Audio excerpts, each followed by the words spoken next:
Olá pessoal, sejam bem-vindos à revisão para a segunda prova trimestral. Para você que é R2, vamos aí colocar os pontos mais importantes. Obviamente a gente não consegue falar de toda a matéria, que é uma matéria muito extensa, mas vamos colocar os principais pontos aí, o que mais cai nas provas, né? O que vem caindo aí nos últimos anos. Então os temas mais importantes aí que a gente coloca para vocês dentro dos pontos lá da SBA para a sua próxima prova trimestral. Vamos lá, então vamos começar com bloqueios periféricos. A gente vai falar um pouquinho, principalmente aí do bloqueio de plexo braquial, que é o bloqueio que mais cai. Eu acho muito bom que vocês, como uma dica, né, para essa prova, que vocês estudem principalmente as imagens, tá? Deem uma boa olhada nas imagens, sabendo quais são as estruturas, quais são os músculos, os nervos, o osso, tudo que está em volta ali, que isso pode ser colocado ali como ponto, né? Onde que está o nervo, qual que é o número que é o nervo, e aí pensando nisso, coloquei aqui uma imagem para você do bloqueio interescalênico, tá? Então a gente colocou aqui um bloqueio interescalênico e eu coloquei umas setas aí no bloqueio interescalênico. Então tem aí o número 1, o número 2, o número 3, o número 4, e eu queria que você tentasse identificar isso visualmente, né? Porque isso pode ser uma forma aí disso cair na prova de vocês. Então, a gente está vendo aí a imagem na região interescalênica, na linha transversal, né? Onde você consegue visualizar aí as raízes, né? De C6, C7, C5, C6, C7, que vão acabar formando também aí o tronco superior, né? O que a gente vê aí no número 1, no número 2, eu coloquei até aqui umas alternativas aí que aparecem para vocês, que é o número 1 e o número 2 mostram a imagem dos escalenos anterior e posterior, respectivamente. Então, 1 e 2 é escaleno anterior e posterior, tá? Então, a primeira informação aqui, ela é falsa, né? Na verdade, o 1 é o escaleno anterior, mas o 2 é o escaleno médio. Então, lembrar sempre que o plexo, né, aí na região interescalênica, vai estar situado entre escaleno médio e escaleno anterior, que vocês estão vendo aí nessa figura. Então lá a setinha 3 é o nosso plexo, né? As raízes aí de C5 e C6. Todas as raízes do plexo se encontram na figura tracejada número 3, tá? Não é verdade isso, tá? Também, né? Na verdade, a gente tem aí, a gente vê muito C5 e C6, tá? Geralmente C5 e C6 se fundem, formando aí o tronco superior, e a C6 acaba uma divisão, mostrando uma divisão aí em duas partes, como vocês estão vendo aí na nossa figura, tá?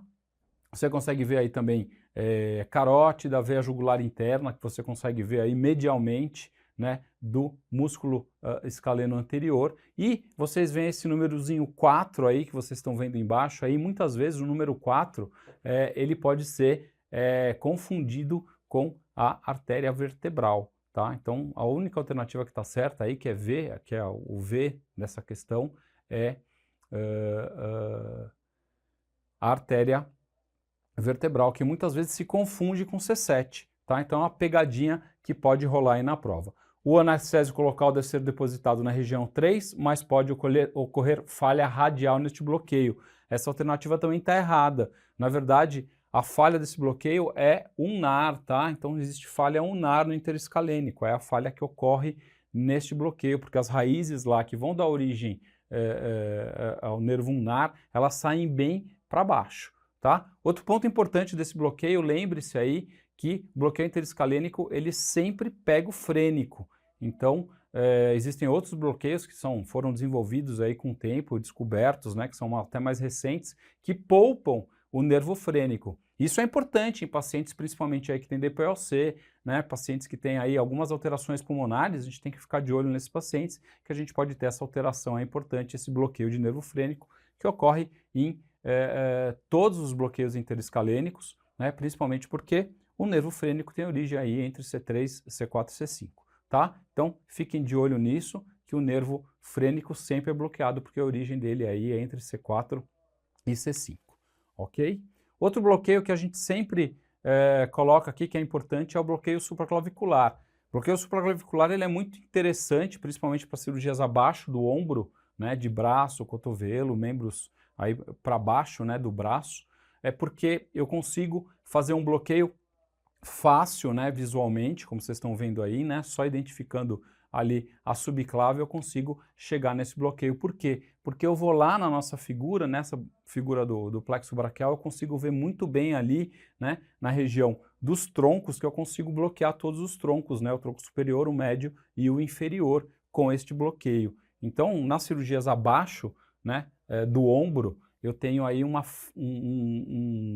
bloqueio muito fácil de ser feito, entre aspas, né, com treinamento, mas que é muito efetivo também, com falha muito baixa, né? Então esse é um bloqueio muito interessante. Eu coloquei aqui a anatomia do plexo braquial, que vale a pena você dar uma revisada, porque ela sempre cai em prova, né? Então, obviamente, por isso que eu também estou focando aqui mais no plexo braquial.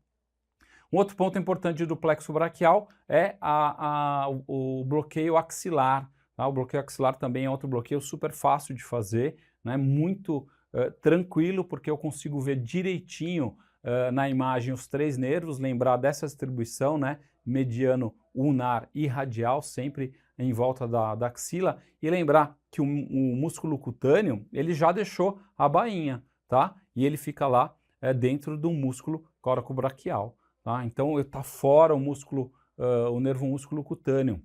Então toda vez que eu vou passar um garrote nesse paciente, na maioria das vezes eu tenho que lembrar de também pegar o nervo músculo cutâneo para você não ter falha, né, por causa de dor no garrote, que o paciente, se ele estiver só sedado, né, não estiver sob anestesia geral, ele vai sentir dor por causa do garrote. Tá? Então lembrar sempre do nervo músculo cutâneo que não está aí na nossa apresentação da axilar. E a gente consegue facilmente ver nessa imagem que a gente mostrou, e nessa imagem a gente consegue ver direitinho aqui as estruturas dos nervos em volta da artéria axilar e lá mais para cá, né, o nosso nervo músculo cutâneo, esse olhinho que está aí, que a gente consegue fazer o bloqueio também muito fácil depois que a gente faz o bloqueio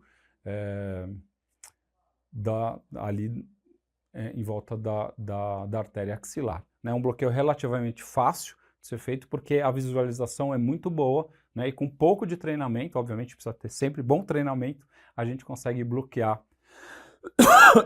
com tranquilidade o plexo aí na altura do axilar. Quais são as indicações que eu tenho de bloqueio de membro superior? Obviamente, quando a gente vai fazer uma cirurgia de mão, ou de punho, ou de antebraço, a gente não vai fazer um bloqueio lá no alto. Por quê? Porque o bloqueio interescalênico, que foi o primeiro que a gente falou, tem muitas chances, né? Mesmo com ultrassom, existe um monte de estrutura nobre aqui, principalmente as artérias, artéria carótida, a veia jugular, né? Então pode ter um pouco mais de chance de complicações. Se eu não vou fazer anestesia, eu não vou fazer cirurgia para o ombro, a gente sempre opta por bloqueios mais distais. Quanto mais distal for a cirurgia, opte por bloqueios mais distais, né? Isso vale uma forma de você pensar, porque, né, você vai usar menos anestésico também, diminui o risco de intoxicação de anestésico local, né, e você consegue uma efetividade também de bloqueio nos bloqueios mais distais, principalmente aí o axilar, que é um bloqueio fácil de fazer e que acaba ajudando aí a dar uma boa anestesia e analgesia pós-operatória. Lembrar também que sempre a técnica de ultrassom hoje é o nosso gold standard, tá bom? Então sempre que aparecer alguma alternativa falando do ultrassom, o ultrassom sempre é superior às outras técnicas.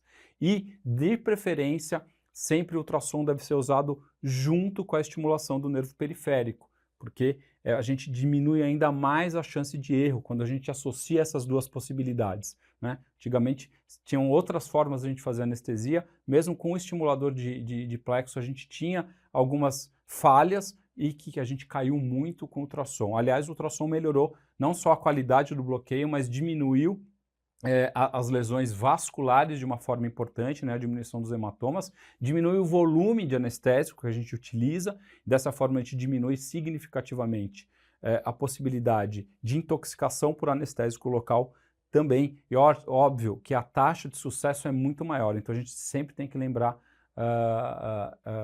isso ainda. Nos livros a gente ainda não tem uma absoluta certeza de que existe uma diminuição de eventos adversos, principalmente de lesão de nervos, quando a gente compara ultrassom com estimulação pelo estimulplex, pela estimulação de nervo periférico. Mas já alguns trabalhos e algumas pessoas que fazem muito bloqueio já mostram que existe já uma diminuição, que o ultrassom é mais seguro ainda do que a gente imaginava. Então, esses pontos são importantes que vocês entendam aí quando vai se falar de bloqueios periféricos. Um outro ponto é em relação à mistura dos anestésicos locais. É uma prática clínica das pessoas sempre fazer uma solução de lidocaína com bupivacaína ou lidocaína com ropivacaína. Qual que é o raciocínio dessa técnica, né, dessa forma de se administrar anestésico local? É que a gente teria a lidocaína com uma ação mais rápida, instalando o bloqueio rapidamente, né, diminuindo a latência, porque a lidocaína é mais rápida para pegar o bloqueio,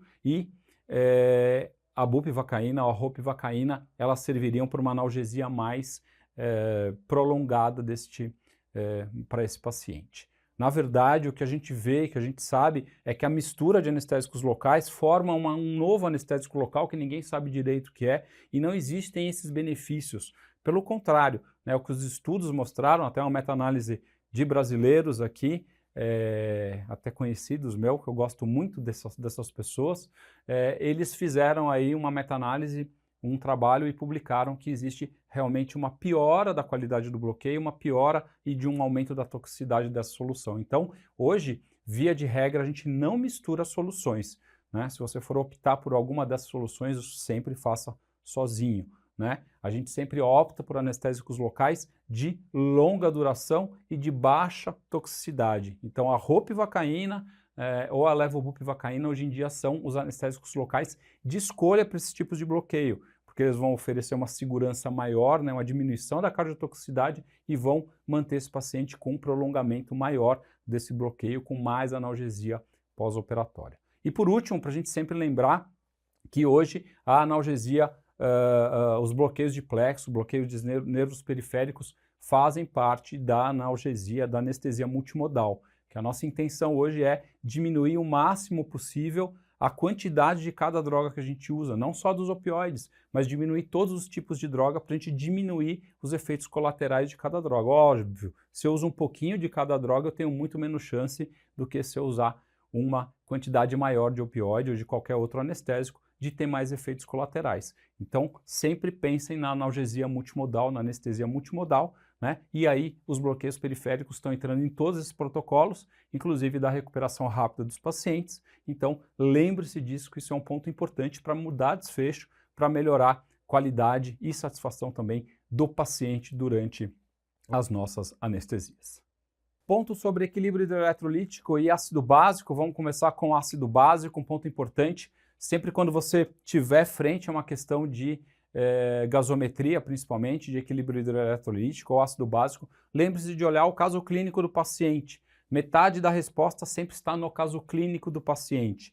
E lembrar que os nossos pacientes, a maioria dos nossos pacientes, estão submetidos sempre, na maioria das vezes, não sempre, né, mas na maioria das vezes, estão submetidos a quadros de acidose, tá bom? A nossa anestesia, né, sempre a gente tenta corrigir a acidose, dificilmente a gente tem um paciente grave, chocado, né, com alcalose. A acidose, aliás, é uma resposta que os mamíferos que desenvolveram para tentar proteger, entre aspas, né, as respostas do organismo à acidose, elas são melhores do que a alcalose. O organismo está mais adaptado à acidose. Você pode ver isso com a curva de dissociação da hemoglobina. Quando eu tenho acidose, existe um deslocamento para a direita dessa curva da saturação da hemoglobina e eu tenho mais hemoglobina liberando oxigênio para os tecidos. Eu diminuo a afinidade do oxigênio à hemoglobina, eu tenho uma hemoglobina liberando oxigênio mais para os tecidos periféricos, uma vez que eu estou em acidose. Então lembre-se disso, que existe uma parte importante relacionada à acidose, é o que a gente mais vai ver no nosso dia a dia. Ah, a gente não tem distúrbios mistos? Tem, mas eles são muito mais raros, e assim como a alcalose, ela é muito mais rara no nosso dia a dia do que a acidose. Sempre a gente puxa a gasometria num paciente mais crítico, durante a anestesia principalmente, não estou falando na UTI, tá? Porque é uma outra realidade, mas durante a nossa anestesia, geralmente a gente sempre cai para o lado da acidose. E aí lembrar desse quadrinho aqui, decorem esse quadrinho está aí para vocês, printem a tela, peguem na apostila e vejam lá esse raciocínio. Se vocês tiverem isso na cabeça, fica muito mais fácil de vocês responderem uma questão de prova. Então, o pH, olhar primeiro o pH se está abaixo de 7,35 ou acima de 7,45, eu já tenho duas divisões e aí a minha cabeça começa a pensar muito mais fácil, né? E aí eu vou destrinchando isso até chegar num diagnóstico, tá? No nosso paciente cirúrgico, geralmente nosso paciente está entubado,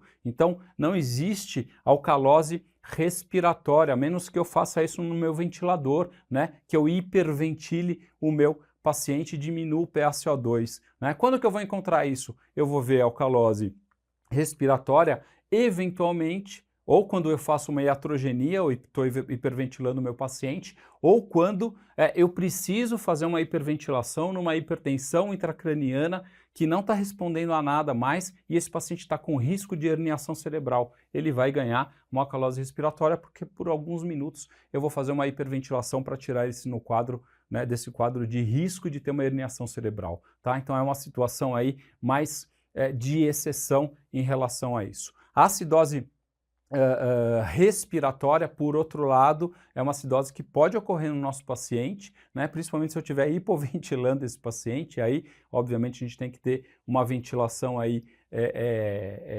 adequada a esse paciente. Hoje a gente fala muito de ventilação protetora, ela faz parte também disso, né? Para evitar que eu tenha distúrbios relacionados à regulação do pH durante a minha ventilação. E o que a gente mais vai ver é acidose metabólica aí nesses pacientes. A alcalose metabólica pode ter, também pode ter, são também alguns casos que a gente tem de alcalose metabólica, por exemplo, quando eu tenho um paciente que está obstruído no pré-operatório, esse paciente chega vomitando muito, uma obstrução intestinal mais alta, né?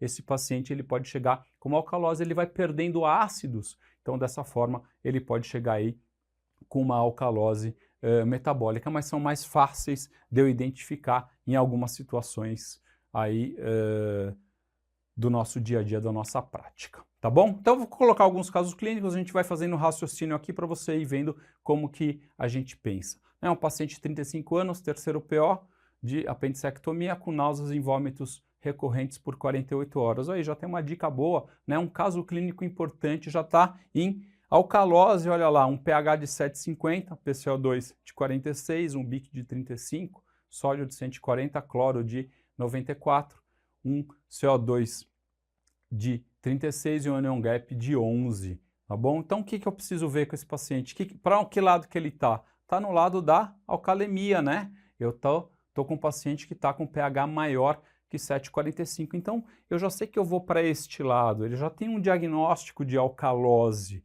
né? Está com uma alcalemia. Então vamos ver aí o que ele tem. Tem um pH aumentado, tem um PaCO2 próximo aí da normalidade. Ah, mas está um pouquinho aumentado, mas também você tem que ser crítico em relação a isso, tá? Bicarbonato está alto, né? Sódio 140, cloro de 94, CO2 de 36 e o anion gap ali de 11. Tá? Então, o que eu tenho aqui? Eu tenho um quadro de alcalemia, né? Eu tenho um quadro de alcalemia, como a gente viu pelo nosso pH. E aí eu vou falar, esse pH de 7,5, existe alguma alteração respiratória junto? Ou é só uma alteração metabólica? É só uma alteração metabólica, né? Eu tenho um pH aí de 7,50, e eu estou com PaCO2 próximo da normalidade. Então eu estou ali, ó, naquele quadrinho com o aumento do PaCO2 e com o aumento do bicarbonato. Estou com uma alcalose do tipo metabólica. Mas eu preciso saber também, porque eu posso ter distúrbios mistos aí, posso ter algumas outras alterações, não nesse caso, um distúrbio misto, mas eu preciso ver como é que eu compenso isso da parte respiratória. Então eu já sei que é metabólico. Será que tem alteração respiratória nesse jogo também? Então tem aí alguma distúrbio respiratório? Putz, mas como que eu sei o distúrbio respiratório? Você vai decorar essa tabelinha que está aí. Puxa, mas eu preciso decorar isso? Precisa colocar isso na prova. Então você vai precisar decorar isso para a prova, né? Então você vai pegar lá onde está a sua alcalose metabólica e vai fazer a continha. Chegando na continha, lá da alcalose metabólica, eu vou ter minha conta aqui em relação a isso, eu vou ter aí um PaCO2 que dá essa conta aí que vai ser mais ou menos próximo de 44,5, mais ou menos 5. Ou seja, eu estou dentro do PaCO2, dentro de uma normalidade, né? Então eu sei que não existe um distúrbio respiratório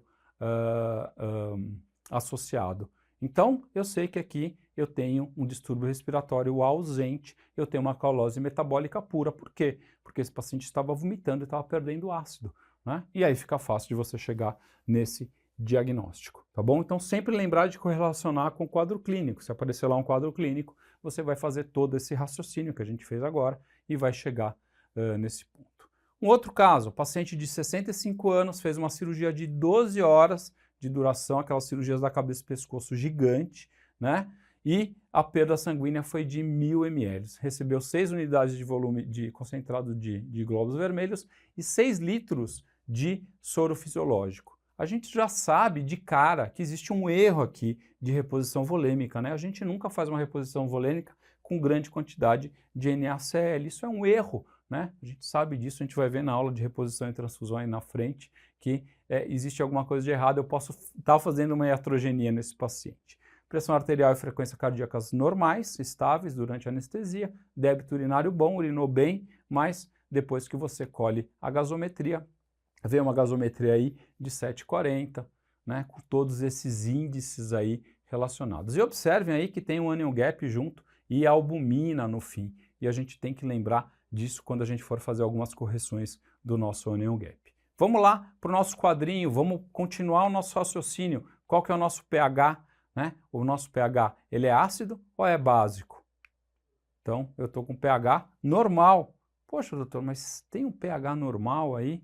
Tem um pH normal, mas tem uma razão para isso, tá bom? Então, se a gente cai nesse pH normal, a gente tem que analisar esses outros lados, né? O que está de alterado aí nesses dois, nesse contexto, né? Se não está o pH, qual que é a próxima fase? A próxima fase é a gente ver os outros parâmetros, né? Então eu tenho diminuição do PaCO2, diminuição do bicarbonato, eu posso ter tanto uma acidose metabólica como uma alcalose respiratória, né? Já falei um pouquinho da alcalose respiratória, mas vamos pensar, né, que é muito difícil a gente ter essa alcalose respiratória, uma vez que a gente tem aí os gases arteriais, né, o CO2 normal. Então eu caí na acidose metabólica. Aí eu vou falar do anion gap, né? Então o anion gap é esse equilíbrio aí entre essas cargas positivas e negativas que a gente vai ter, e a gente vai fazer as continhas em relação ao anion gap. E o anion gap sempre vai fazer parte da acidose, obviamente, e aí a gente vai ter os distúrbios que tem o anion gap aumentado ou com o anion gap normal. Isso sempre cai em prova, tá? A gente não precisa nem ir em casos clínicos, eles só citam. São distúrbios com anion gap normal, né? Aqui nós vamos ver que a gente tem um anion gap aí normal. E aí, para calcular o anion gap, a gente tem várias formas. O anion gap simples, que só entra o sódio, o cloro e o bicarbonato, que vai de 12 a 14. Aqui, o convencional, que entra junto com isso, o potássio, também, de 14 a 18. Depois eu tenho o anion gap moderno, que entra também o lactato. O lactato é importantíssimo, né? Principalmente na acidose, a gente vai ter aí alterações de lactato, importante. E o anion gap corrigido para a albuminemia, né? Então, quando tem a hipoalbuminemia, eu tenho que fazer a correção do anion gap também. Então, essas formulazinhas, infelizmente, também tem que decorar para a prova, tá bom? Então, no nosso caso clínico, eu tenho bicarbonato de 19, sódio de 140 e um cloro de 111, tá? E uma albumina de 3. Se eu calcular aí o anion gap, eu vou chegar a 10, se eu corrigir aí para a albumina, eu chego em 12, ok? Chego em 12. Então, no meu caso clínico aqui, eu tenho aí o anion gap próximo do normal, né? Então, eu tenho acidoses metabólicas com anion gap aumentado. Então, decorem que é fácil isso, ó. Uremia, cetoacidose e acidose lática. E intoxicações, tudo que vier de intoxicação é anion gap aumentado. O resto todo é sempre anion gap normal, tá? Tá aí dos anion gaps normal. Acidose tubular renal, diarreia, inibidor de anidrase carbônica, pacientes que têm derivação ureteral, o comecinho da insuficiência renal, né? O início da insuficiência renal ainda tem um annual gap normal, hidronefrose, administração de ácido clorídrico e administração de solução salina. Então aqui que a gente cai nisso, nessa questão, porque a gente viu que esse paciente recebeu um grande volume de solução salina.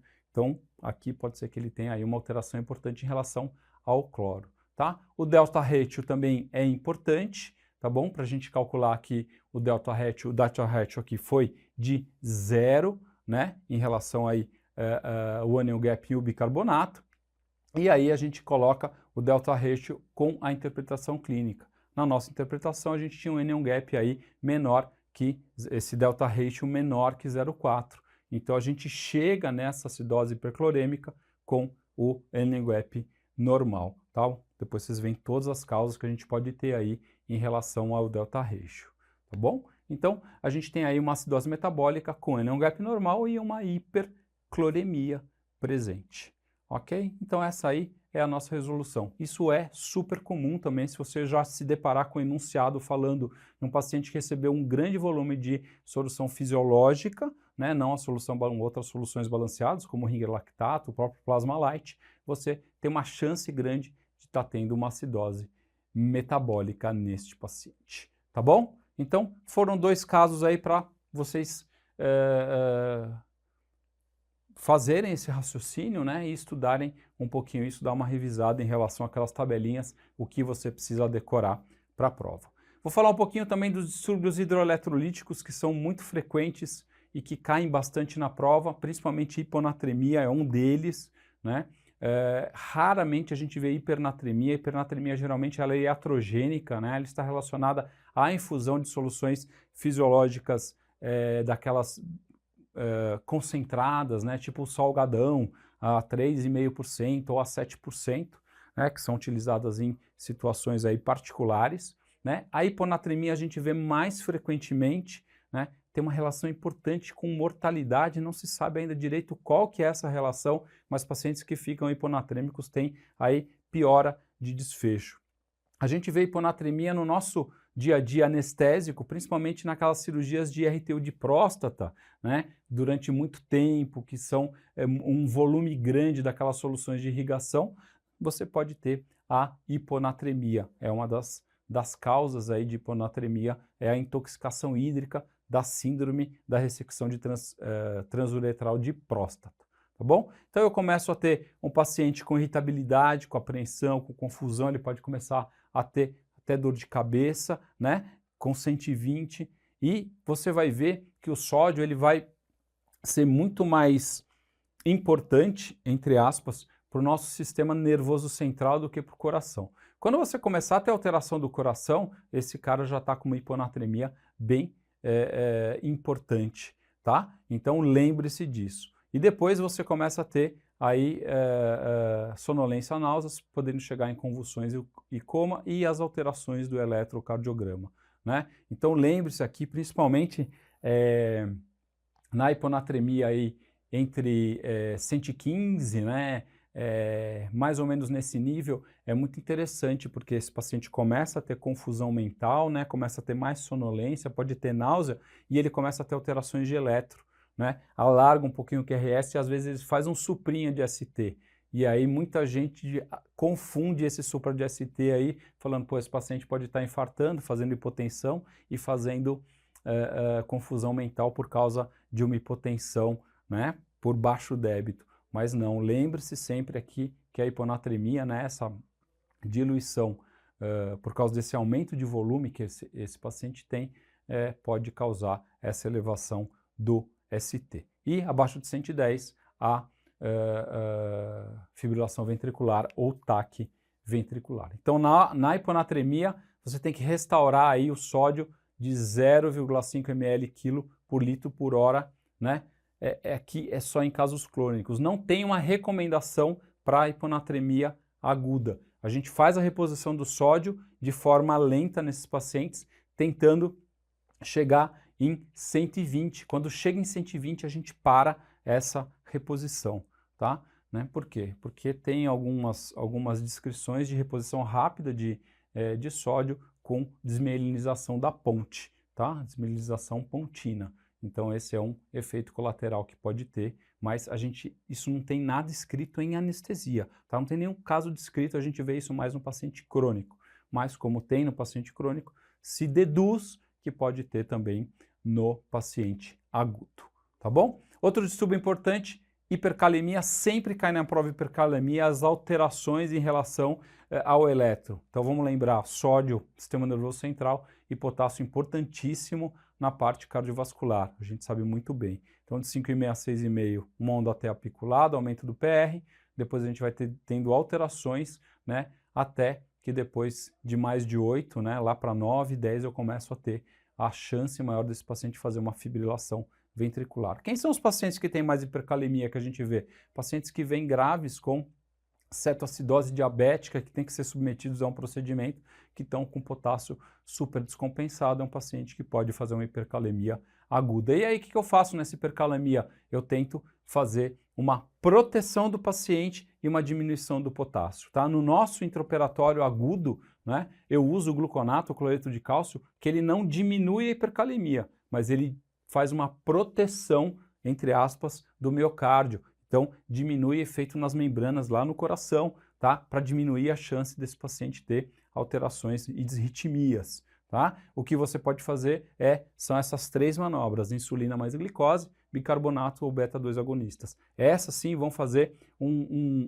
vão mandar o potássio para dentro da célula. Lembrar que o potássio é o íon intracelular, predominante intracelular. Então, quando eu faço isso, né, a insulina com glicose, o bicarbonato ou os beta-2 agonistas, eu jogo o potássio para dentro da célula. São as medidas que eu tenho ali no nosso intraoperatório agudo, tá?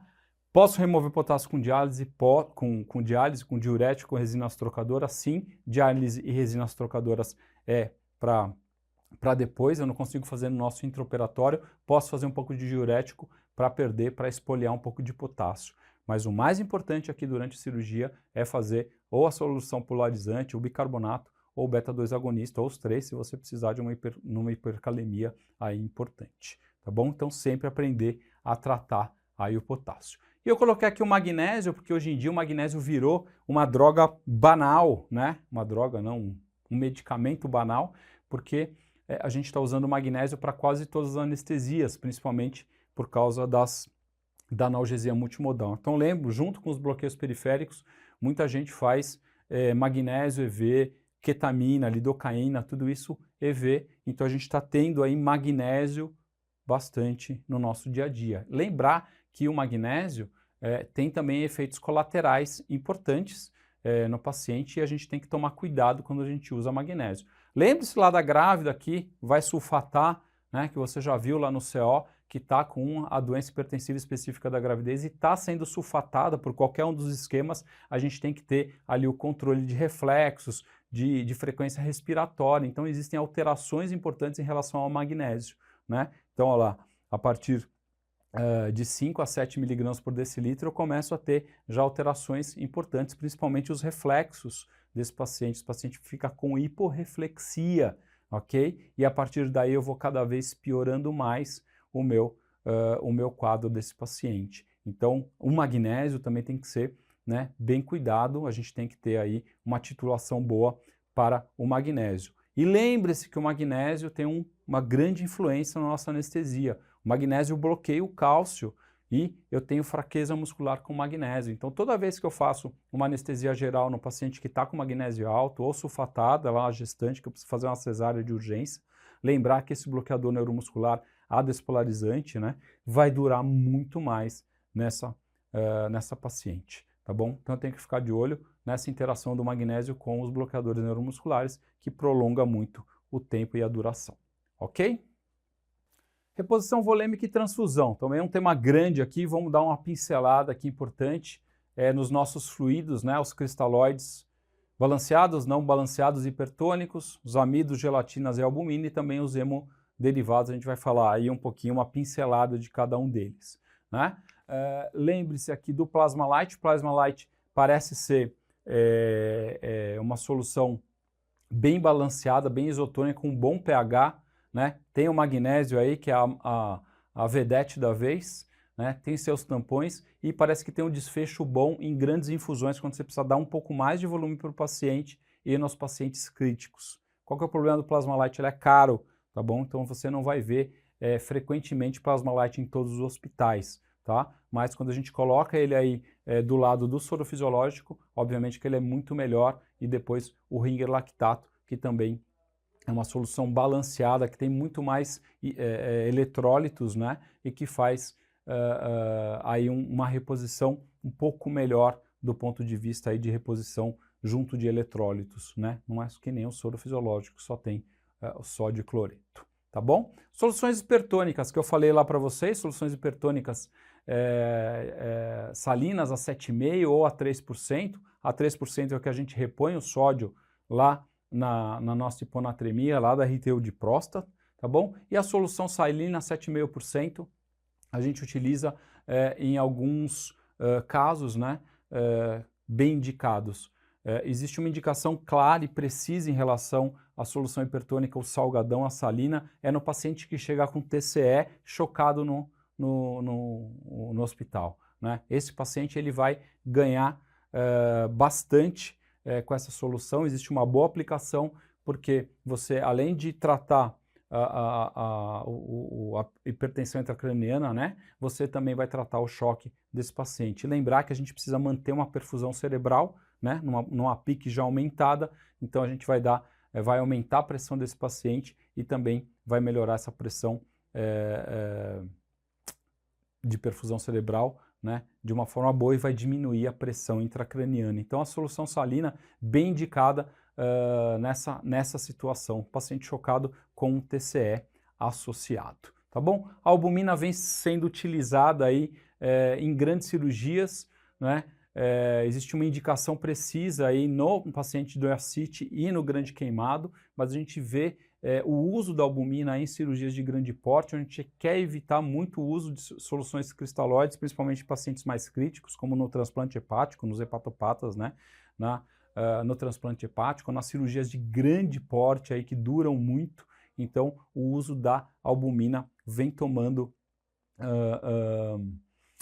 vem sendo usado aí com mais frequência pelos anestesistas, por ter um poder maior aí, né, de expansão plasmática, e também por evitar, né, diminuir a possibilidade do edema, tá? Os problemas, aumento de mortalidade em alguns estudos e o risco de doenças infecciosas associadas. Bom, falando um pouquinho aí dos líquidos de reposição, dos mais importantes, lembrar da reposição volêmica guiada por metas, tá? Então lembre-se sempre que a gente pensa de uma forma de a gente ter uma meta, né? Por isso é guiada por metas, e a gente ter a individualização dessa reposição volêmica. Então, para cada paciente, para cada situação clínica, eu tenho que pensar como que eu vou otimizar volume sistólico e débito cardíaco, né? Existem reposições aí relacionadas a síndromes inflamatórias, né? O paciente que está aí com grande estresse metabólico, né? Existe uma permeabilidade vascular alterada, existe translocação de fluidos saindo para o terceiro espaço. Então, a gente sempre tem que pensar na reposição, pensando na situação clínica do paciente e no perfil clínico desse paciente. Por isso que existe hoje uma reposição volêmica guiada por metas, tá bom? Não é de graça. A gente consegue ver isso aqui, a parte importante de ter essa noção, né? Porque tanto a hipovolemia como a hipervolemia, ela vai gerar problemas para o paciente, né? Então a gente tem que tentar achar um meio termo adequado para esse paciente, para que ele tenha uma reposição adequada dos seus fluidos ou do que a gente precisa, né? Tem pacientes que aumentam mais de 20% do seu peso no pós-operatório imediato. Esses pacientes que aumentam muito o peso têm uma mortalidade muito maior, tá? Então, lembrar que os dois lados aqui são deletérios de maneira semelhante, pioram o desfecho, né? E tempo de internação, tempo de UTI, tempo de mortalidade, qualquer um dos dois lados eu vou ter problemas, né? Então, quando eu pensar em pacientes críticos e pacientes aí de intraoperatório, eu tenho chance, através de alguns marcadores, né, da gente fazer, através, por exemplo, da variação da pressão de pulso, a variação do volume sistólico, todos esses índices que mostram para mim como eu consigo melhorar de alguma forma o meu débito cardíaco e assim melhorar a perfusão desse paciente, né? Eu consigo na base, baseando no Frank Starling, entender, né, esses pacientes que são pré-carga dependente, né? Ou seja, que se eu otimizar de alguma forma a minha pré-carga, eu consigo melhorar o débito cardíaco desse paciente e melhorar a perfusão. Então tudo isso é baseado na curva de Frank Starling, tá bom? Então o que é o Frank Starling? O Frank Starling falava que se eu dou um volume para esse paciente, né, melhora a pré-carga, eu vou ter um aumento da distensão desse ventrículo e aí eu vou ter maior força, vou ter um aumento da contratilidade por aumento da mobilização do cálcio, aumento do cálcio aí nesse miocárdio e uma contração mais efetiva,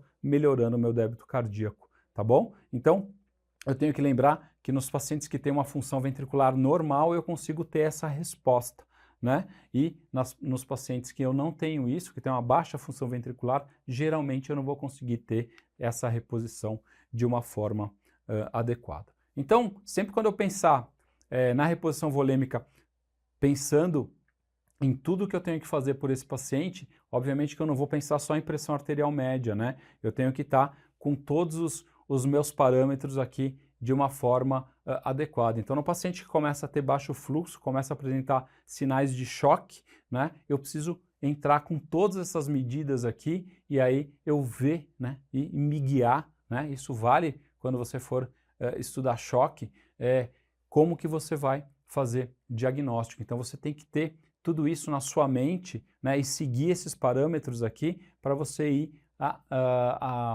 adequando o seu paciente à sua reposição volêmica também. Não é só o repor volêmico, né? Eu tenho que saber se esse paciente está em acidose ou não, se ele está urinando, né? Se eu preciso entrar com algum tipo de droga vasoativa ao invés de só fazer reposição volêmica nesse paciente. Esse paciente ele tem alguma alteração de transporte de oxigênio, ele caiu a hemoglobina e eu preciso colocar um pouco de hemácia para ele ter aí uma melhora dessa distribuição de oxigênio. Como que está o lactato desse paciente? Esse coração está batendo bem, então é muito mais global do que só pensar em repor um pouquinho de volume e deixar esse paciente aí melhor, tá bom? Então sempre pensar nisso, lembrar desse gráfico e hoje a gente tem a chance aí de algumas ferramentas diagnósticas como o eco, que também vão ajudar a gente a ter parâmetros aí através das medições de cava, de ventrículo, como é que está a função desse coração para a gente ver o que a gente pode fazer nesse paciente, tá? Então é um pouco mais complexo de só pensar na reposição volêmica isolada, ok?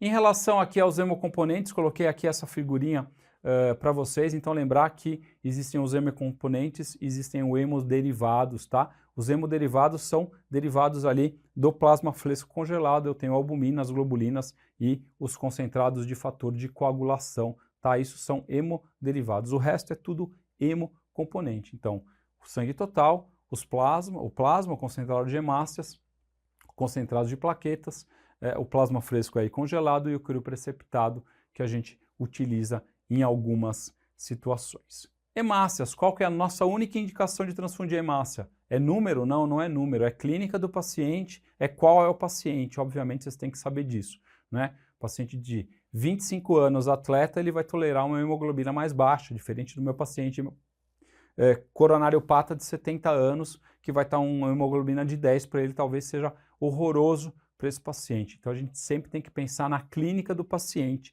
e se eu preciso aumentar ou não o transporte de oxigênio e não mexer naquele número, tá bom? O número ele é importante, mas eu tenho que sempre olhar frente à minha condição clínica e à minha condição do paciente. Então, raramente HB maior que 10, comum para o HB abaixo de 6, quando eu tenho maior perda de 20% da minha volemia, lembrar que de algumas formas a gente evitar transfusão, que hoje a gente tem todos os programas de os PBNs, né, o Patient Blood Management, que todo mundo já está falando disso faz algum tempo, e a gente tem até alguns workshops, a SAES faz um workshop muito bacana de PBM, que envolve muito mais do que você imagina, né? É pré-operatório, intraoperatório, é pós-operatório, existe toda uma engrenagem para a gente manipular menor o sangue, porque quanto menos sangue a gente dá, melhor para o paciente, né? Quando a gente transfunde, a gente sabe que a gente tem um impacto na maior mortalidade a longo prazo deste paciente. Então, todas as outras formas que você vai ter de evitar as transfusões. Plaquetas também depende sempre da causa da trombocitopenia, né? Se a causa, por exemplo, for uma PTI, não adianta você transfundir plaqueta, porque a meia-vida aí vai ser muito pequena por causa da distribuição imune, tá? Então, a gente tem que lembrar disso. Uma unidade de plaqueta aumenta de 7 a 10 mil plaquetas, né? Geralmente a gente pensa assim, uma unidade de 10 mil plaquetas, né? Entre 50 e 100 mil, julgamento clínico. Lembrar de disfunção plaquetária, lembrar de sangramento microvascular, né? E plaquetas abaixo de 20 mil aí a gente pode ter sangramentos até espontâneos. Lembrar sempre que plaqueta é um dos indicadores que a gente vê para fazer bloqueio, né? Para fazer raquianestesia. Lembrar da grávida que pode ter lá síndrome HELP com a queda das plaquetas, tá? E aí se tem os protocolos de se só fazer bloqueio em alguns lugares acima de 50 mil, outros lugares acima de 70 mil, né? Existe toda uma discussão em cima disso. A gente sabe que abaixo de 50 mil não se recomenda de forma nenhuma. Plasma fresco congelado, lembre-se que ele tem sempre um risco de doenças infecciosas, hepatite B, hepatite C, tá? Sensibilização a proteínas estranhas e tem a sua indicação na reversão da warfarina. Hoje a gente tem os complexos protrombínicos que são bem melhores e bem mais eficientes, com menos riscos infecciosos, né? Quando eu tenho uma deficiência de fator de coagulação que eu preciso repor, eu não tenho especificamente o fator de coagulação, o ideal também é dar o fator de coagulação, sangramento com aumento de TP ou TTPA, deficiência de antitrombina, lá na cardíaca, né? Quando o paciente não consegue heparinizar, a gente usa o plasma fresco congelado para esse paciente conseguir heparinizar e nunca usar plasma como expansor, tá? Ele não é expansor plasmático, tá? Não é expansor plasmático. Criopreceptado tem fator 8, fibrinogênio e fator de von Willebrand e utilizado em hemofilia A, deficiência de fibrinogênio e, obviamente, que tem uma sensibilização de RH.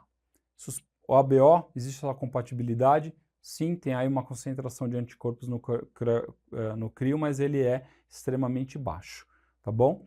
Hoje em dia se utiliza muito menos o crio precipitado, né? Principalmente quando se precisa de fibrinogênio. Hoje existem os concentrados de fibrinogênio que são muito mais efetivos, com volume menor, né? E com muito menos efeito colateral.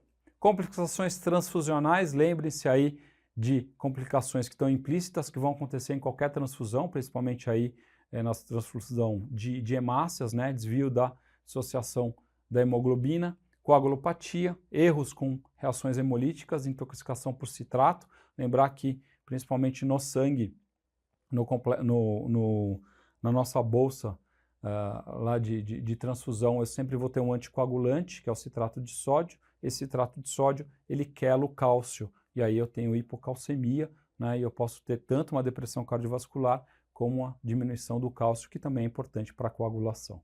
Infecções, e aqui as ocasionais reações febris, alergia, o trale e a doença enxerto hospedeiro, tá bom? Trale muito frequente nas transfusões de plasma, né? Muitas vezes esse trale não é nem diagnosticado lá na UTI, que você acaba tendo aí um quadro de desconforto respiratório, transitório, o paciente pode acabar indo para o tubo e ninguém acaba diagnosticando o trale. Trale é muito frequente, muito mais frequente do que a gente imagina. Está aqui o citrato, né?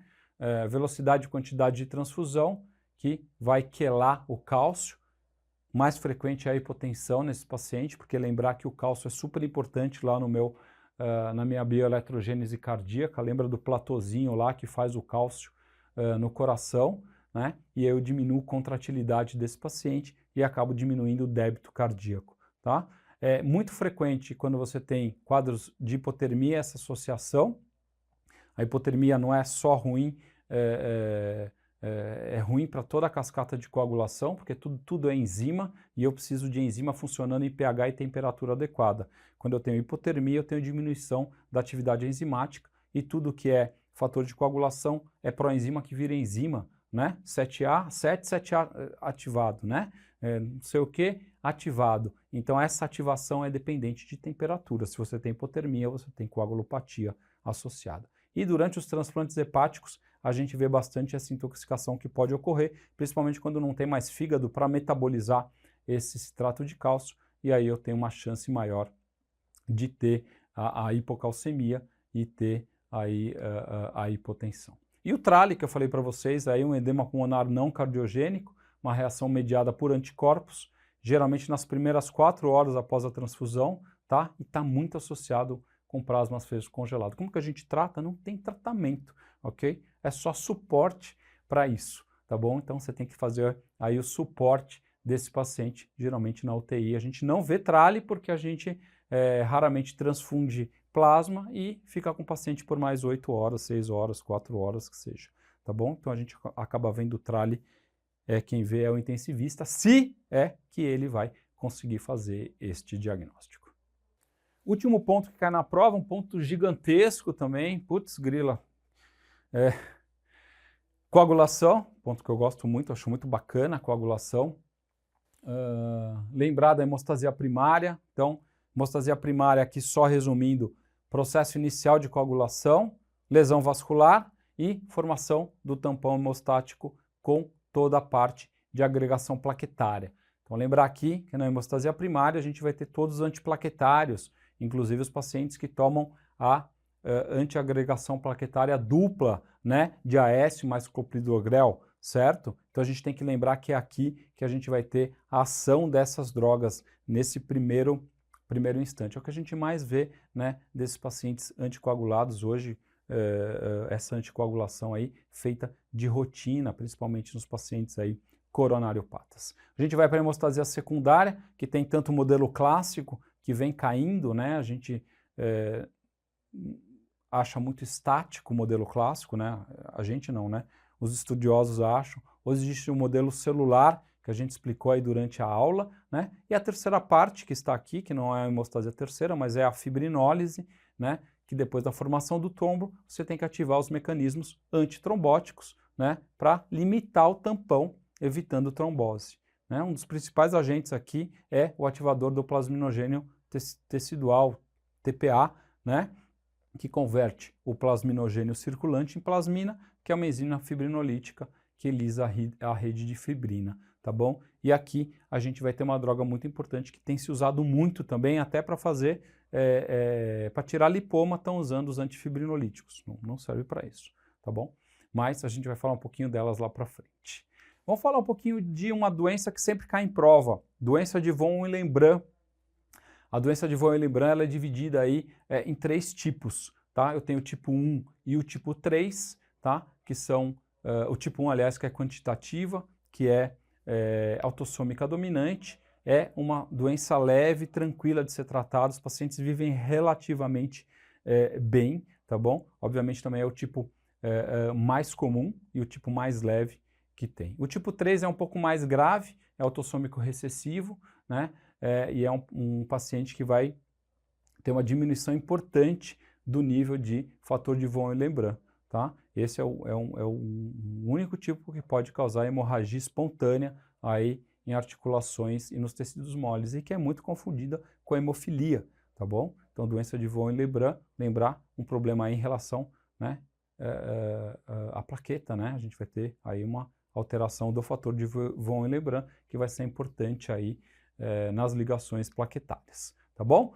Doença de von Willebrand tipo 2 ocorre aí com várias mutações, causa uma disfunção qualitativa, tá? E aí tem vários tipos, né? Tem o tipo 2A, que diminui a atividade, tem o 2M, que também diminui a atividade, o 2B, que gera trombocitopenia, e o 2N, que diminui a afinidade pelo fator 8, tá bom? Fator 8.